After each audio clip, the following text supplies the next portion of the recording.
मेरे वोट का हक जो था, पंचायत के वोट का हक जो था, मुझसे वो छीना गया। मैं गरकोट का रहने वाला नहीं हूं।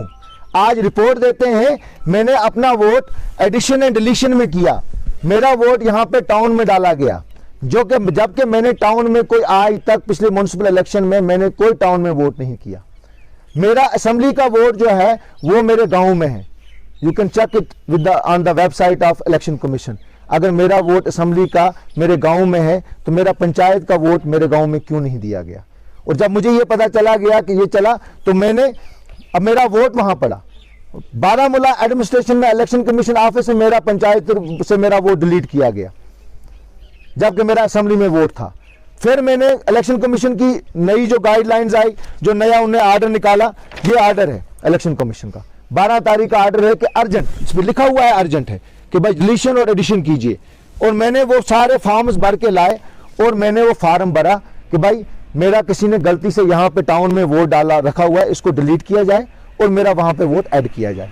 ये आपका हक है, आपको एक जगह पे वोट रखना है, आप उसको जहां पे भी रखना चाहें। आपका घर अगर श्रीनगर में भी है, जम्मू में भी है, या आप वहां पे नौकरी कर रहे हैं। पहले मैं नौकरी करता था तो नेचुरली मेरा वोट कहीं और था, लेकिन नौकरी के बाद अब मैं पॉलिटिक्स में आया हूं तो मैंने अपना वोट जो अपने गाँव में दर्ज करवाया। एक सरप्राइजिंग न्यूज है कि रिपोर्ट में, जो रिपोर्ट मेरे पास अभी तक नहीं दी गई, उस रिपोर्ट में दिया जाता है कि डॉक्टर सजाद शफी जो है उसकी ना उड़ी में गरकोट में जायदाद है, ना मैं वहां का रहने वाला हूं, और ना मेरी वहां जायदाद है, ना मेरे वालिद साहब का कोई ताल्लुक है। हमारी एक ज्वाइंट जायदाद है। मेरे वालिद साहब गरकोट के वोटर हैं, उनकी चंदी जो है उस चंदी में मेरा नाम है, उस चंदी में मेरे नाम के बावजूद मुझे बोला मेरी पीआरसी गरकोट की है, और कमेटी रिपोर्ट देती है कि हम सेटिस्फाइड नहीं हुए कि डॉक्टर सजाद गरकोट के रहने वाले हैं। शफी साहब ने 8 इलेक्शन लड़े हैं, गरकोट के रहने वाले हैं। आज उसके बेटे को कहा जा रहा है कि वो गरकोट का रहने वाला नहीं है।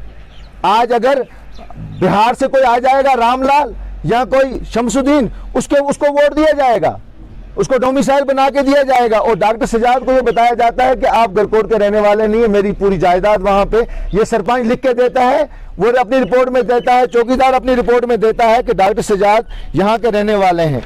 शफी साहब की यहाँ चंदी है, उसमें डॉक्टर सजाद का नाम है। हाँ, ये मेरी पीआरसी है जिसमें मेरा गरकोट का एड्रेस है। ये मेरी पीआरसी बनी है गरकोट के एड्रेस से। कहा गया कि मेरा यहाँ पे मकान है, ये मेरा ऑफिस है, ये जमीन मेरी नहीं है, ये मकान मेरे नाम नहीं है। और यहाँ का जो रेवेन्यू का जो पटवारी है वो अपनी रिपोर्ट में देता है कि डॉक्टर सजाद का यहाँ पे चूल्हाबंदी की गई है, और इस चूल्हाबंदी में डॉक्टर सजाद के 3 फर्द लिखे गए हैं। अगर ये साजिश नहीं है, मेरी और मेरी बीवी है, मुझे बताइए तीसरा फर्द कौन ऐड किया गया है मेरे नाम पे? गवर्नमेंट की है, इस एडमिनिस्ट्रेशन की है कि बीडीओ साहब ने अपनी प्रोबेशन पीरियड अभी कंप्लीट नहीं किया है, जो उनका प्रोबेशन पीरियड होता है एज एन ऑफिसर उनको करना है, और उनको यहाँ बीडीओ पोस्ट किया जाता है। वो खुद कहीं के हैं, उनका अपना मकान, वो रहने वाले 5 के हैं, मकान उन्होंने चकला में बनाया है, वो रह सकते हैं, वो वोट रख सकते हैं, लेकिन डॉक्टर सजाद अपने घर में वोट नहीं रख सकता है। कि पूरी ये कोशिश थी कि ग्रैंड अलायंस का कैंडिडेट खड़ा ही ना हो सके। किनके इशारों पे ये काम कर रहे हैं? जहां पे भी ग्रैंड अलायंस का कैंडिडेट इनको लगता है कि भाई वो स्ट्रांग है, वो जीतेगा, कल वो डीडीसी में आएगा, किसी न किसी तरीके से उसको स्कैटर किया जाए। ये इलेक्शन ही करवाना चाहते हैं। और अगर इस किस्म के इलेक्शन करवाना चाहते हैं तो हमें पहले बता दीजिए आपने किन किन को सिलेक्शन किया है, इलेक्शन किस लिए कर रहे हैं, आप सिलेक्शन कीजिए। अब वो किसको मेंबर बनाना है, उसके बाद किसको चेयरमैन बनाना है, डिसाइड कर दीजिए। हम लोगों को क्यों बेवकूफ बनाया जा रहा है? हम ऑलरेडी उड़ी वालों को, हम लोग जो हैं क्रॉस बॉर्डर शेलिंग में हम मुब्तला हैं, हम लोग ऑलरेडी सफर कर चुके हैं। हमारे लोगों को एक्सग्रीशा नहीं मिलता, हमारे लोगों को राशन नहीं मिलता, हमारे लोगों को जो हम पिछले 3 साल से बोल रहे हैं बंकर्स दीजिए, हमने कहा इंडिविजुअल बंकर्स दीजिए, इंडिविजुअल बंकर नहीं दिए गए। कम्युनिटी 7 दिन में इन्होंने ड्रामा किया है। वो we don't have any faith in this administration, on this district administration as well as on this sub district administration of Uri. मैं गवर्नर इंतजामिया से, गवर्नर साहब से इल्तिजा करता हूं, और साथ में election commission of Jammu and Kashmir से करता हूं कि please immediately remove these officers from this if you want free and fair election of DDC in district. आया हूं मैं सर, आपके सामने ये कुछ चीज़ें रखना चाहता हूं जो यहाँ पे नाइंसाफ़ियाँ हो रही हैं। अभी जो डॉक्टर सिजाद साहब का वोट वहाँ से डिलीट किया जा रहा है और उन्हें ये बोला जा रहा है कि आप वहाँ के रहने वाले नहीं। इनकी जो 7वीं पुश्त है वो वहीं से बिलोंग करती है और वहीं रहते हैं। इनकी इतनी ज़मीन है वहाँ पे, इनका मकान है वहाँ पे, इनका घर है वहाँ पे, असेंबली का वोट ये वहाँ पे डालते हैं। और इनकी पहचान उड़ी का जो सरहदी इलाका जो उड़ी है, इसका जो गांव गरकोट है, उनकी पहचान है, इनकी मदरलैंड है, वहाँ पे सब कुछ है।